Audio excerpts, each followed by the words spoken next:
જય શ્રી કૃષ્ણ.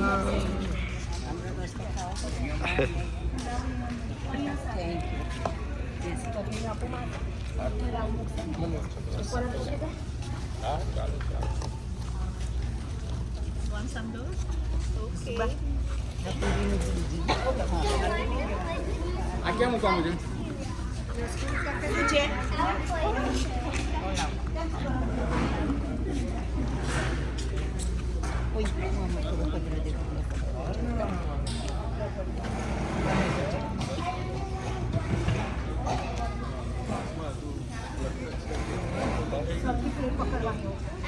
એમને બોલે